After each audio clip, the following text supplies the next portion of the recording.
I'm having a good week. Guys, this week I got an offer from SNL. Oh. Yeah. Scoliosis National Laboratory. They want to study me. Yeah. When they begged me to do this show tonight, I said, okay, on two conditions. Number one, do not invite my fan club. And no, they didn't. It would have been nuts. Number two, can you make sure there's an uncomfortable amount of dust on the chandeliers? Oh, they nailed it. They nailed it. They met all my conditions, so now I can feel funny. A little bit about me. I love science. I was studying a couple of things in college. Briefly, I was studying quantum mechanics. It's one of those fields where something can be true and false at the same time. I know what you're wondering. Geoff, did you graduate? And the answer is yes and no. I also love scary science. I was reading that every body of water on this planet, from the biggest lakes to the smallest ponds and oceans, they all have microplastics, which is scary, right?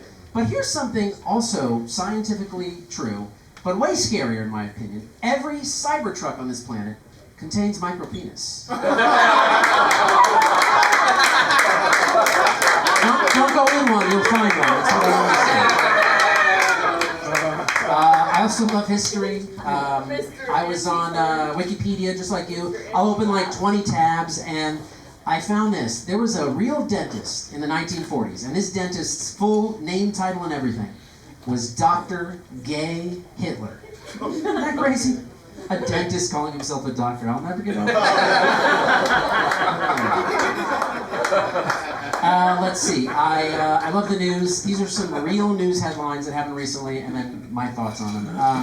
Apparently, Elton John signed a deal so that his hologram will be able to be used after he dies, which means if you're wondering when you're going to hear the last Elton John song, I think it's going to be a long, long time. And then a similar story for a very different person. Jeffrey Epstein, it was revealed, signed a deal to preserve his sperm for many years after he dies. Which, this just pisses me off. I mean, this guy's a dead pedophile and he has more liquid assets than I do. Alright, finally, I saw in the news that Kanye West was meeting with a rabbi. This is real. For context, last year he had a song called Heil Hitler. That's a real song Kanye had. So he's meeting with a rabbi recently because he wants to apologize, for all of the things that he's been saying recently. He's blaming it on being bipolar. He has a weird version of bipolar. Do you notice this? Half the time he's anti-Semitic, and the other half the time he's very anti-Semitic. Have you noticed that? Let's see, I turned 45 this year, so I had my first, what happens when you turn 45? Anybody? There it is! Colonoscopy. So the next morning, the nurse calls me. Apparently all my nurses are here tonight. The next morning my nurse called me, and she goes, Geoff, I want to make sure you're feeling okay after the anesthesia, and also I wanted to hear more about that comedy show. So apparently, when I was under the influence of anesthesia, I told my colonoscopy nurse about this show. And so I have to ask myself, do I want her coming to see my act? I mean, on the other hand, she already was at my procedure, this dark, degrading, humiliating side of me. Why not see the other? You know what I'm saying? Something terrible happened to me this year. My car was broken into. And I left a backpack in full view, and so he punched the window and grabbed all this stuff, grabbed an expensive $1,000 camera. So I was depressed the whole week. I lost this expensive camera, and then it just kind of occurred to me, there's something that's priceless that he did not steal, and that's the memories that were on that camera. Because it was a sex tape, and I made copies.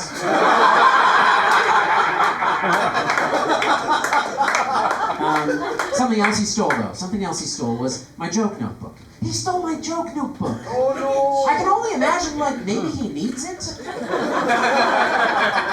Maybe he's out there doing my jokes? So, please, be on the lookout for a comedian doing these jokes. Maybe he's out there, and if he is, How do you know I'm not him?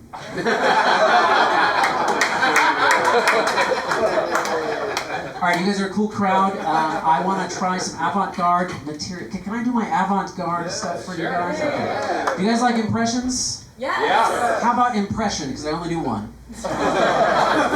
This is an Italian guy with amnesia. Okay, Italian guy with amnesia. Here we go. Here we go. Forgot about it.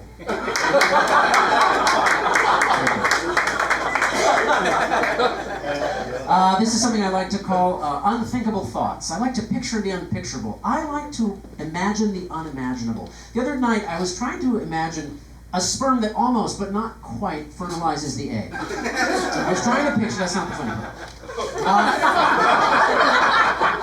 So I was trying to picture it, and I couldn't. This sperm that almost, but not quite, fertilizes the egg. I couldn't picture it because, you know, it's inconceivable. That's also not the funny part. All right, let's switch gears. I want to talk about AI a little bit. AI it had all this promise, right? Like, it was supposed to be the savior of humanity and discover cancer cures and make life easier for us. And instead, it's the scourge of humanity. It's stealing our very, you know, it's bad. And I think, first of all, the kids are cheating with AI in their tests, and then the teachers are using AI to grade the tests. And I'm thinking, why don't we just skip the middleman and give the diploma to the router? And then I'm catching my friends and family using AI when they email and text me. Because what is the clue? It's too much punctuation, right? It's a semicolon cancer is what's happening. But you know, the worst part is it's being used in warfare. So there was news that they used, I think, Grok in the Middle East for targeting in the strikes they were doing. So that means right now, somewhere over there's an army general who's like, Grok, you just struck Iraq. You were supposed to be striking Iran. And Grok thinks for a second. It's like, great catch. Do you want me to help you find a war crime lawyer for your tribunal? Terrible. All right, I'm going to give you guys the choice. Should I talk about a little bit of what it's like to be a comedian or my dating life? What do you want to hear about? Dating life. I heard what it's like to be a comedian.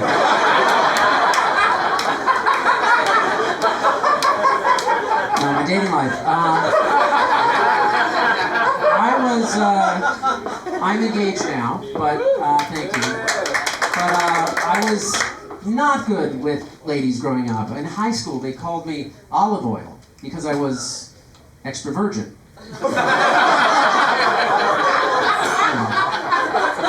mean, some guys have.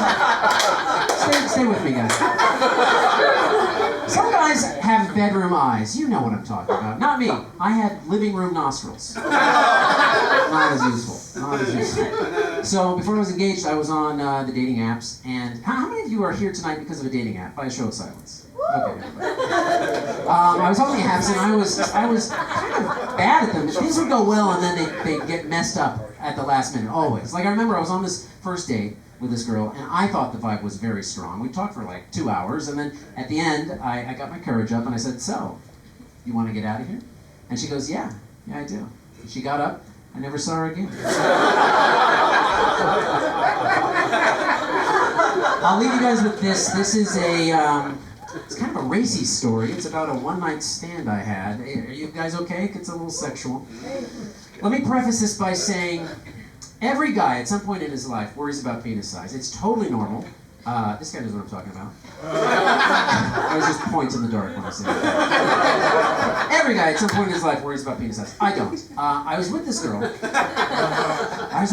We went home to my place. We started hooking up. And in the middle of it, she goes, Geoff, you've got a mean dick. She said, Geoff, you've got a mean dick. Which, as a guy, you never forget if a girl says that to you. Especially if you're me, because I have the national average down there. So, I have a mean dick.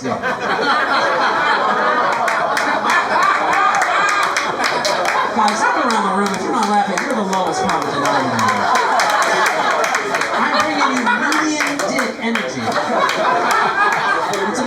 not be familiar with. I'm quite an outlier. I'm Jeff. Good night.